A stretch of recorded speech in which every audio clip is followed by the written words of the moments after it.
বিসমিল্লাহির রহমানির রহিম। প্রিয় ভিউয়ার্স, আসসালামু আলাইকুম। আজকে আমরা প্রাথমিক শিক্ষক নিয়োগ পরীক্ষা 2020-এর বাংলা পর্ব 4 নিয়ে আলোচনা করব। আজকে পর্ব 4-এর 25টি প্রশ্ন নিয়ে আলোচনা করব। এই প্রশ্নগুলোর ভিতরে অপশন দেওয়া নাই, শুধু উত্তর দেওয়া। 1. আল মাহমুদ রচিত পানকৌড়ির রক্ত। আল মাহমুদ রচিত পানকৌড়ির রক্ত কোন ধরনের গল্প? এটা একটি ছোট গল্প গ্রন্থ। আবল তাবল গ্রন্থের লেখক সুকুমার রায়। আবল তাবল গ্রন্থটার লেখক হলো সুকুমার রায়। 3. বাংলা একাডেমি সংক্ষিপ্ত বাংলা অভিধান এর সম্পাদক আহমদ শরীফ। 3 নম্বর প্রশ্নটা হলো বাংলা একাডেমি সংক্ষিপ্ত বাংলা অভিধান এটার সম্পাদক কে? আহমদ শরীফ। 4 নম্বর প্রশ্ন, সমকাল পত্রিকার সম্পাদক ছিলেন সিকান্দার আবু জাফর। সমকাল পত্রিকার সম্পাদক কে ছিলেন? সিকান্দার আবু জাফর। 5 নম্বর প্রশ্ন, মোস্তফা চরিত গ্রন্থের রচয়িতা মাওলানা আকরাম খাঁ। মোস্তফা চরিত গ্রন্থটার রচয়িতা হলেন মাওলানা আকরাম খাঁ। 6. রেখাচিত্র আবুল ফজলের একটি আত্মজীবনীমূলক রচনা। রেখাচিত্র আবুল ফজলের একটি আত্মজীবনীমূলক রচনা। 7. এসো বিজ্ঞানের রাজ্যে এর লেখক আব্দুল্লাহ আল মুতি শরফুদ্দীন। এসো বিজ্ঞানের রাজ্যে বইটির লেখক আব্দুল্লাহ আল মুতি শরফুদ্দীন।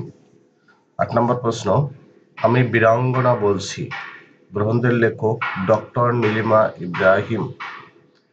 আমি বীরাঙ্গনা বলছি গ্রন্থটার লেখক হলেন ডক্টর নীলিমা ইব্রাহিম।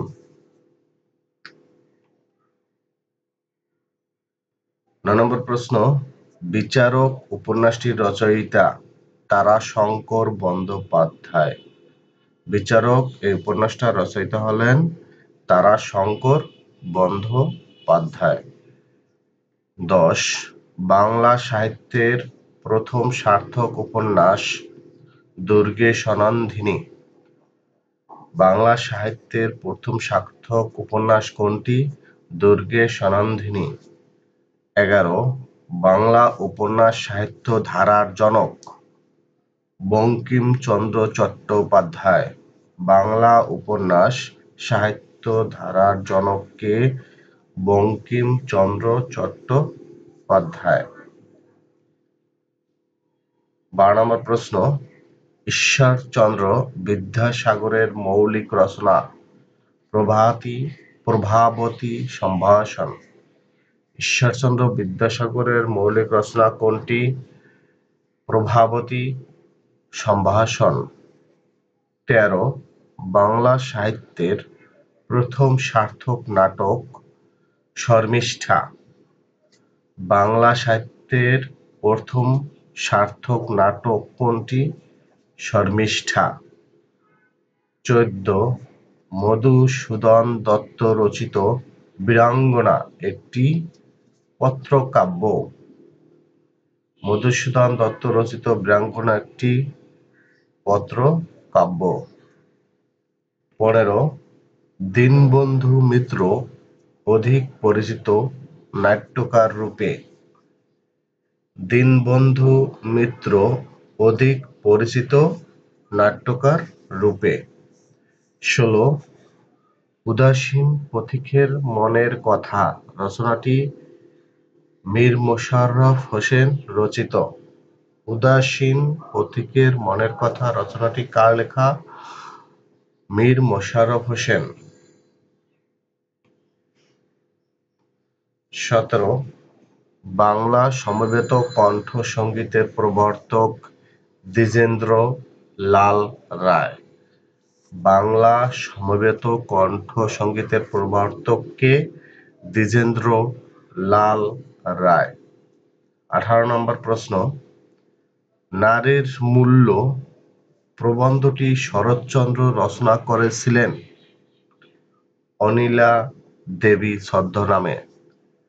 নারীর মূল্য প্রবন্ধটি শরৎচন্দ্র রচনা করেছিলেন অনিলা দেবী ছদ্মনামে। প্রশ্ন নম্বর 19, বাংলা সাহিত্যের প্রথম গদ্য গ্রন্থ কৃপার শাস্ত্রের অর্থভেদ। বাংলা সাহিত্যের প্রথম গদ্য গ্রন্থ কৃপার শাস্ত্রের অর্থভেদ। 20 নম্বর প্রশ্ন, বসন্ত রঞ্জন রায়ের উপাধি ছিল বিদ্যবল্লভ। বসন্ত রঞ্জন রায়ের উপাধি কি ছিল? বিদ্যুৎবল্লভ। 21, বাংলা ভাষায় বৈষম্য পদাবলীর আদি রচয়িতা চণ্ডীদাস। বাংলা ভাষায় বৈষম্য পদাবলীর আদি রচয়িতা কে? চণ্ডীদাস।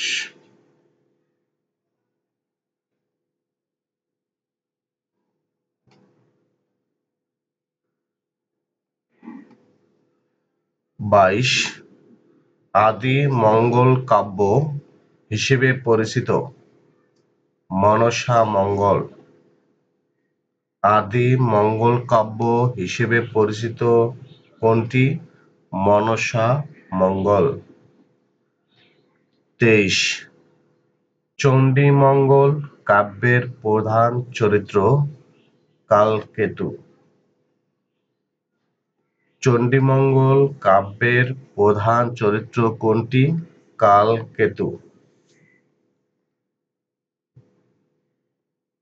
24 নম্বর প্রশ্ন, অন্নদামঙ্গল ধারার প্রধান কবি ভারতচন্দ্র রায়গুণাকর। অন্নদামঙ্গল ধারার প্রধান কবি ভারত রায়গুণাকর।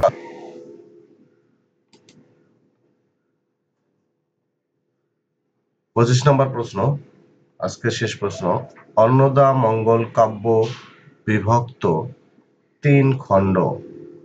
অন্নদামঙ্গল কাব্য বিভক্ত কত খণ্ডে?